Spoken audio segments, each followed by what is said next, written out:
प्रकारच्या राजकीय प्रचार सिरीजच्या निर्मितीसाठी एकमेव नाव Ratnakar Ausekar. Contact 9890398788. Online recording series देणारं महाराष्ट्रातलं एकमेव नाव रत्नाकर औसेकर.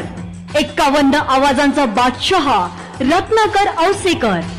कॉन्टॅक्ट 9890398788. नमस्कार. राम राम मंडळी, राम राम. और आली की राव जिल्हा परिषद. मित्रांनो, रत्नाकर औसेकर युट्यूब चॅनल मध्ये मी आपल्या सर्वांचं स्वागत करतो.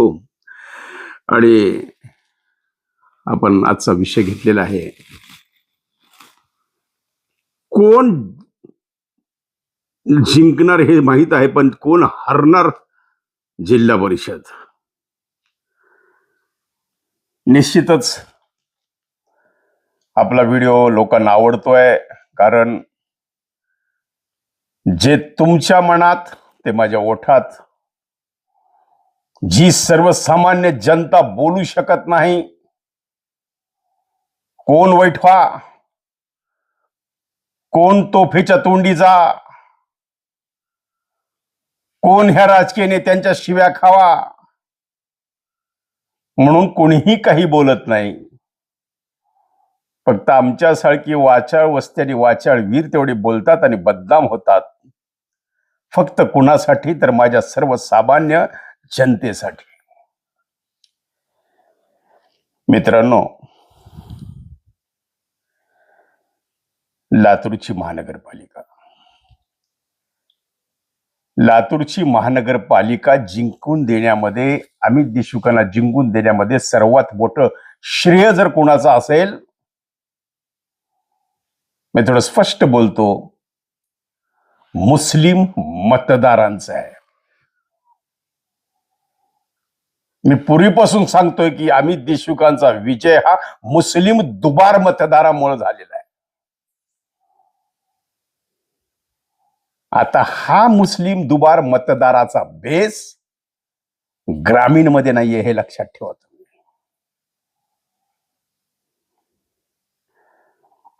जरी ग्रामीण भागामध्ये मुस्लिम मतदार असले तरी काही ठराविक मोजके मतदार आहेत. पण गंमत अशी आहे की लातूरला ज्या पद्धतीनं पैशाचा महापूर झाला, नोटांचा महापूर झाला, पक्षानं पैसे वाटायला देऊन सुद्धा ज्या मूर्ख लोकांनी पैसे वाटले नाहीत ते घरी बसले, आणि ज्यांनी वाटले ते विजयी झाले.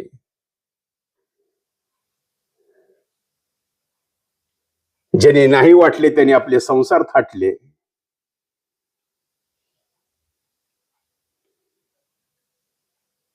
एवढं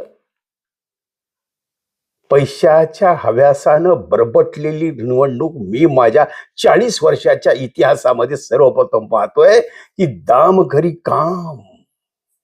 दाम एकेकाचा खर्च 3-3 कोटी 5-5 कोटी रुपये खर्च लातूर सारख्या महानगरपालिकेच्या नगरसेवक पदासाठी. प्रतिष्ठा.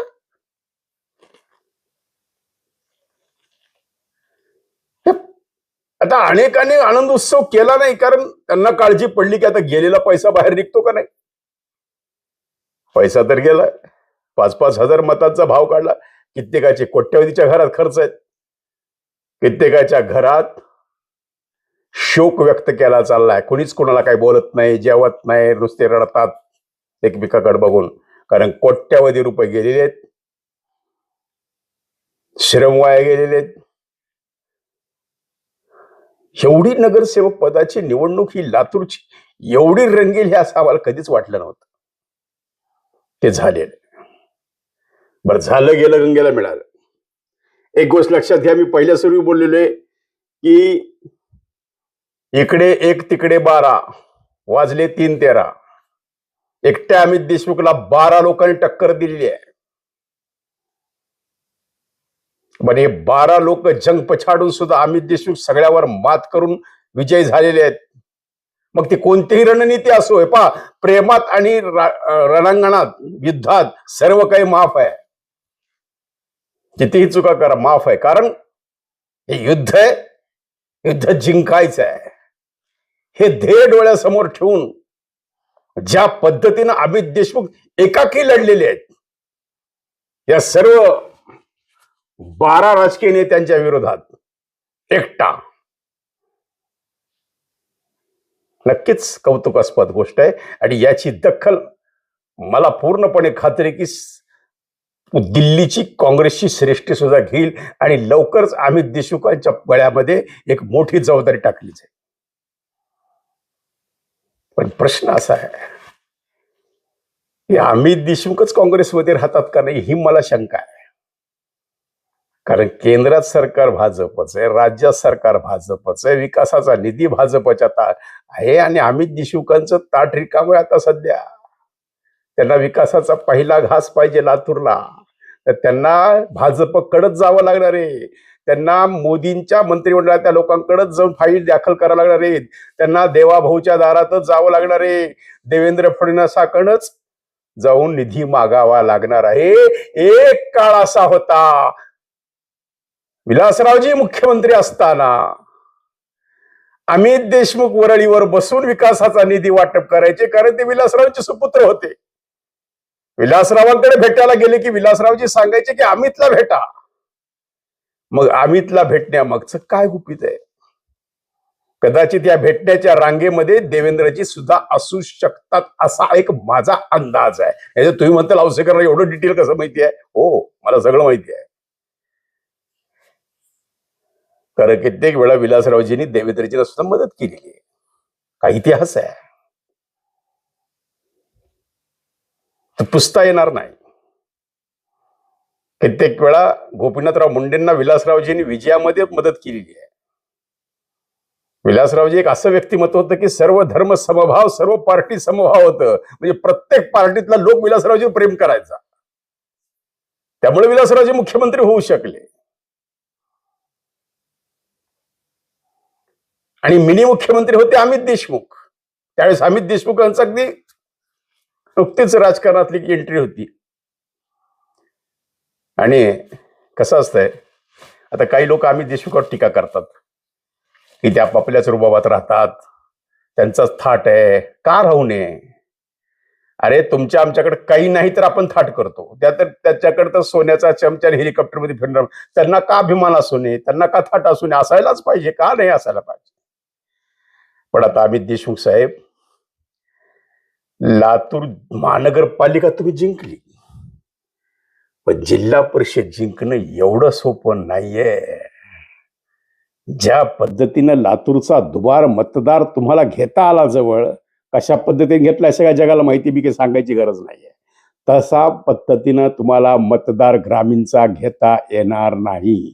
कारण आता ग्रामीणच्या प्रत्येक भाजपच्या आमदारानं कालच्या मीटिंगमध्ये शपथ खाल्लेली आहे की कोणत्याही परिस्थितीमध्ये लातूरच्या जिल्हा परिषदेवर भारतीय जनता पार्टीचाच अध्यक्ष करायचा. आता काय होणार आहे? लातूर काबीज केलं, आम्ही लातूरमध्ये काय केलं याचेच गुणगान गाण्यात अमित देशमुखांचा वेळ जाणार आहे. आणि इकडं भाजप यापूर्वी जिल्हा परिषद मध्ये असताना काय काय विकासाची कामं केली हे सांगण्यामध्ये यशस्वी होणार आहे, असा एक माझा राजकीय अंदाज आहे. आता मला थोडं, आता कुणी म्हणतं काय दादा तुमच्या जिभेवर काळा तीळ आहे का काय, मला माहित नाही. पण मी जे बोलतो ते होतं. असा आजपर्यंतचा तुम्ही इतिहास काढून बघा, माझे सगळे युट्यूब काढून बघा, मी जे आधी सांगितलेलं आहे.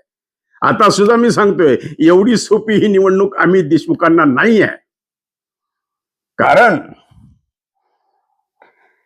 ग्रामीण भागामध्ये जेवढे काही आमदार आहेत हे सगळे भाजपचे आहेत, युतीचे आहेत, महायुतीचे आहेत.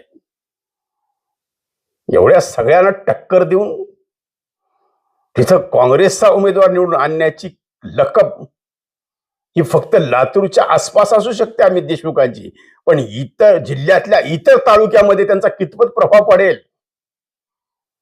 लातूर म्हणजे जिल्हा नाही आहे, अहमदपूर आहे, रेणापूर आहे, उदगीर आहे, चाकूर आहे, इकडं शिवरांपाळ आहे, निलंगा आहे, औसा आहे.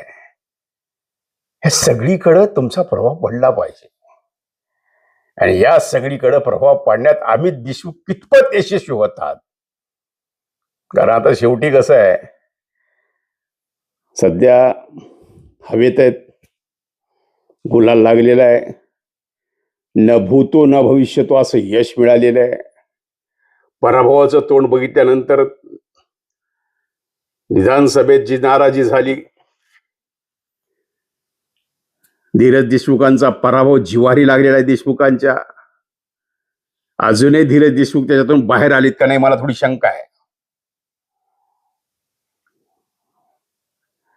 आणि अमित देशमुखांचा ग्रामीणवर किती प्रभाव पडतो हाय महत्वाचा विषय आहे.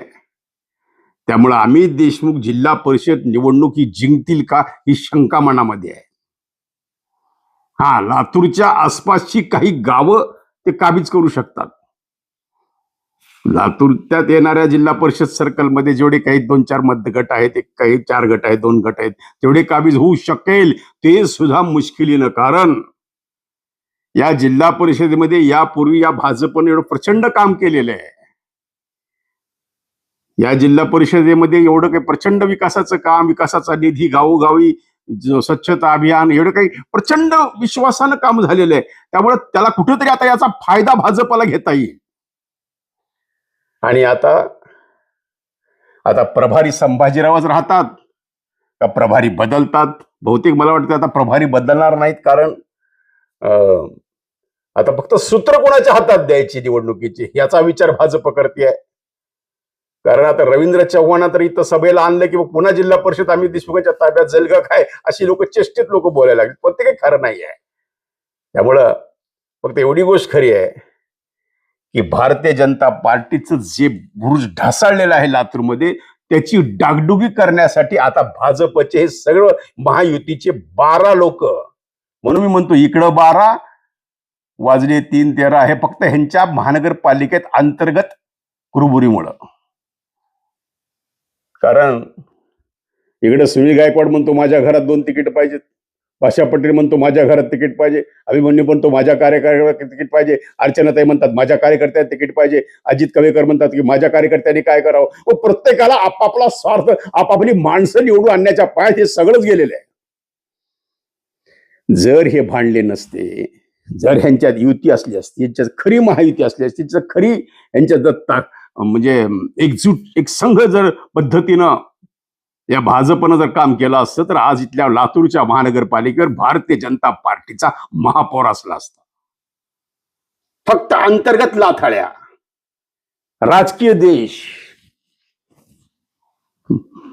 विधानसभेतली खुनशीपणा, कोण मला मदत केलं, कोण मला पाडलं, विधानसभेत तू मला पाडलीस तर मग मी तुझ्या प्रचाराला येत नाही. म्हणून अर्चनाताई प्रेरणाताईच्या पारडात फिरकल्या नाही, तरी प्रेरणाताई निवडून आल्या. हे तर कोण, हे राजकारण आहे.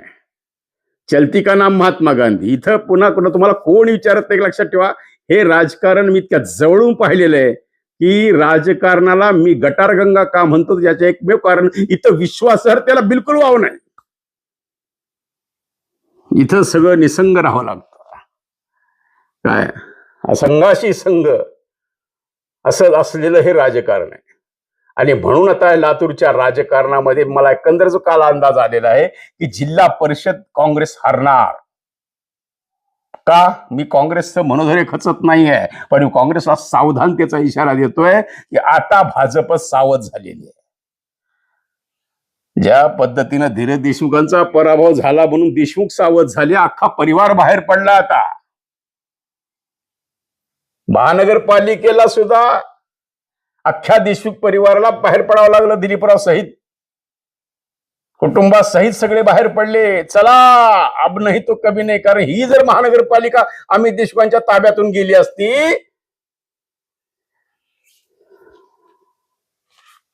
तर काय झालं असतं?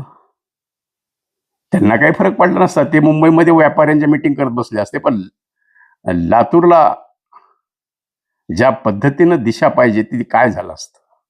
म्हणून लातूरच्या व्यापाऱ्यांनी हा जो शहाणपणा केलेला आहे तो योग्य आहे का अयोग्य आहे त्याच्यात मला जायचं नाही आहे. पण याच्या अमित देशमुखांच्या श्रेयामध्ये मी 2 लोकांना महत्व देतो. दोन दोन दोन प्रकार, दोन समुदायाला मी महत्व देतो. एक म्हणजे मुस्लिम समाज आणि दुसरा व्यापारी. या दोघांनी तारले अमित देशमुखांची ही महानगरपालिका.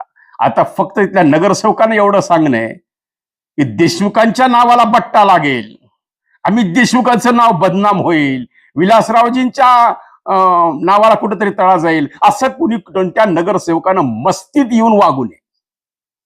हे यश तुमचं नाहीये नगरसेवकांना, हे यश अमित देशमुखांचं आणि विलासरावांची पुण्य आहे, हे लक्षात ठेवा. हे यश रवींद्र चव्हाणांचं आहे. मी असं का म्हणालो तर रवींद्र चव्हाणांनी त्याच दिवशी येऊन अमित देशमुखांच्या गळ्यामध्ये माळ घालून दिलेली आहे, अस्मितेचा मुद्दा काढून. म्हणून फक्त माझं नगरसेवकांना एक कानात सांगणं आहे की बाबांनो, तुम्ही किती गुंड असताल, तुम्ही किती पैसेवाले असताल, तुमच्या अंगात किती मस्ती असेल, तुम्ही किती दारूवाले असताल, तुम्ही काही असो, पण तुम्हाला संयमानच वागावं लागेल. कारण पुलिस के हाथ जसे बहुत लंबे होते तसे अमित देशमुख के हाथ भी बहुत लंबे है. कुठं कुठं काय काय चाललंय बारीक सारीक खबर. औसेकर आता युट्यूब मध्ये काय बोलले ती खबर अमित देशमुखांकडे 10 मिनिटात पोहोचते. एवढी यंत्रणा सजग आहे अमित देशमुखांची. त्यामुळे कोणी गाफीर राहू नका, कोणी मस्तीत येऊ नका, कोणी मजुरी करू नका, गुंडगिरीच्या भाषेत बोलू नका, आरेरावी करू नका. हा एक प्रेमाचा सल्ला मी नगरसेवकाला देऊ इच्छितो. कारण एक ज्येष्ठ नागरिक म्हणून, 40 वर्ष राजकारण जवळून पाहिले म्हणून, कारण मी अनेक पाहिलेले आहेत.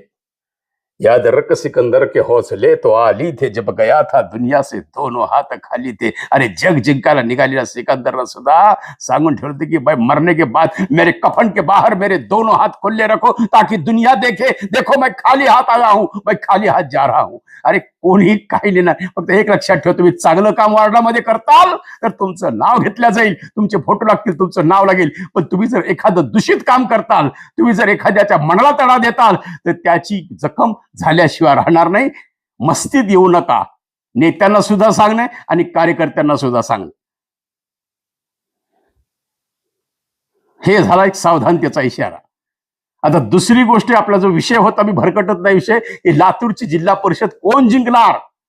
सर्वांनी आता कंबर कसलेली भाजपच्या लोकांनी आता देवाभावनीत जाहीर आदेश दिले की कोणत्याही परिस्थितीमध्ये लातूरची जिल्हा परिषद भाजपच्याच ताब्यात असायला पाहिजे. आता तुम्ही म्हणताल का औसेकर भाजपचे प्रवक्ते झाले का? हे पहा, आपण कुणाचे प्रवक्ते नाही, आपण कुणाचे कार्यकर्ते नाही, आपण आहेत काय बी करते. कारण जे कुणीच काही करत नाही ते आमच्यासारखी माणसं करतात. कारण कुठंतरी आम्हाला वाटतं की आपल्याकडे जे काही राजकीय अंदाज आहेत, आपलं जे काही राजकीय वावर, आपले जे काही राजकीय समज, कदाचित माझी अल्पबुद्धी असेल, कदाचित मला थोडं जास्त समजत असेल किंवा कमी समजत असेल, पण हे जे काही माझ्या जवळ आहे ते तुम्हाला देऊन मोकळं व्हायचं, या भावनेतून आपलं हे चॅनल चालतंय. म्हणून लोकांचा भरभरू प्रतिसाद आहे. 52 लाख व्ह्यूज आणि 50,000 सबस्क्रायबरच्या जवळ माझं चॅनल आता गेलेलं आहे. याला एकमेव कारण तुमचं प्रेम आहे बंधू आणि भगिनींनो. तुम्ही ज्या पद्धतीने चॅनलवर प्रेम करता, कारण आपलंच ठरलेलं आहे की सकाळचा भोंगा स्पष्ट भोंगा, ना कोणाची भीड ना कोणाची भाड. कारण आपण कोणाच्या लाजिम नाही, हे लक्षात ठेवा. आपल्याला कोणी तुकडा टाकून लाजिम करून टाकले नाही. आपल्याला काही विलासराव देशमुखांनी कुठे 10% फ्लॅट दिलेलं नाही. आपल्याला काही आपण काही कोणाच्या गाडी खाल्ली नाहीये. त्यामुळे आपण आपलं मत स्पष्ट मांडणे, कारण आपला कोणी मालक नाही. माझा मालक अमेरिकेत बसलाय युट्यूबवाला. ते ज्या विषयात की तुम्ही थोडस आक्रमक होऊ नका, त्यावेळेस बघता येईल. पण मित्रांनो, मला असं वाटतं जे आहे ते तुमच्या समोर बोलून एकदम आपलं मन मोकळं करण्यासाठी हे माझा युट्यूब चॅनल आहे. जसं इंदुरीकर महाराज म्हणतात की अध्यात्माची खाज भागून घेण्यासाठी मी कीर्तन करतो, तसं राजकारणाची खाज भागून घेण्यासाठी मी युट्यूब करतो. त्याचंच नाव आहे रत्नाकर औसेकर युट्यूब चॅनल. मित्रांनो, माझा गोडवा गाण्यासाठी मी युट्यूब नाही करत. मी तुम्हाला हे सांगतोय की लातूरचं राजकारण किती बारकाई पद्धतीने आहे. तुम्हाला खडा खडा तुमच्यापर्यंत ही माहिती पोहोचवायची आहे मला. कारण काय घडतं इथं, कोणाच्या बुडाखाली किती अंधार आहे आणि कोण किती वर चांगुलपणाची भाषा करतो. मी कालच्या माझ्या युट्यूब मध्ये सांगितले की भाजपनं तिकीट देण्यामध्ये प्रचंड मोठी चूक केलेली आहे. अहो, ज्यांनी तिकीट वाटली त्यांनी माझी आमदारांना विश्वासात घ्यायला पाहिजे होतं, माझी खासदारांना विश्वासात घ्यायला पाहिजे होतं. ज्येष्ठ नागरिकांना विश्वास घ्यायला पाहिजे. संघाच्या ज्येष्ठ लोकांना सुद्धा विश्वासात घेऊन उमेदवाऱ्या जर दिल्या असत्या तर लातूरच्या भाजपचं ते शकलं पडले नसते, एकनिष्ठ आणि बंडखोर असे गट पडले नसते.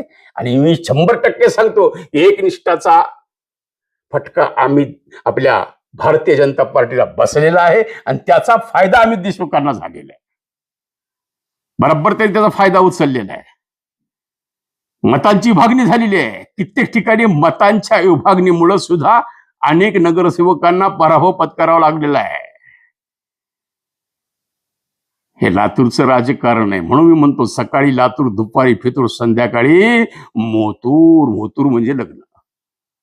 सकाळी सगळं चांगलं असतं, दुपारी भांडणं होतात आणि संध्याकाळी लग्न होतं. हे असं आपलं लातूरचं राजकारण आहे. कोण कधी कोणत्या पक्षात कधी जाईल, आता कोण कुठं कुठं काय काय होणार आहे ते अजून 2-4 दिवसात कळेल. कारण जिल्हा परिषदमध्ये सुद्धा अनेक प्रवेश होण्याची शक्यता आहे असं माझ्या कानावर आलेलं आहे. अनेक बडे नेते अमित देशमुखांना सोडून चाललेले आहेत हे माझ्या कानावर आलेले आहे. आणि अनेक बडे नेते आता भाजपमधून काँग्रेसमध्ये प्रवेश करण्याची शक्यता आहे ते सुद्धा माझ्या कानावर आलेले आहे. बघूया पुढे काय होत आहे. फक्त एक गोष्ट सांगतो, महानगरपालिका जिंकली पण अमित साहेब, जिल्हा परिषद एवढी सोपी नाहीये. त्याच्या विजयापासून आपण कोसो दूर आहात याचा एक संकेत, आपल्याला सावधानतेचा इशारा देतोय. बघा, पळा. पुन्हा म्हणतोय, ते 12 तुम्ही एक, लातूरची जनता नेक. सर्वांना शुभेच्छा अनेक.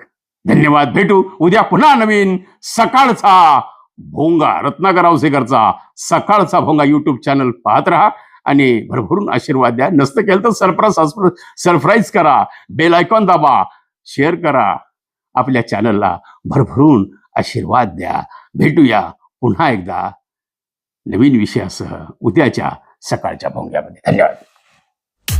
आवाजाचा बादशाह रत्नाकर औसेकर यांच्या यूट्यूब चॅनलला लाईक करा, सबस्क्राईब करा आणि आपापल्या ग्रुपवर शेअर करा.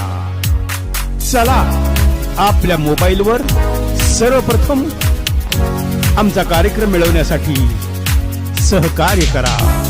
Ratnakar Ausekar YouTube channel.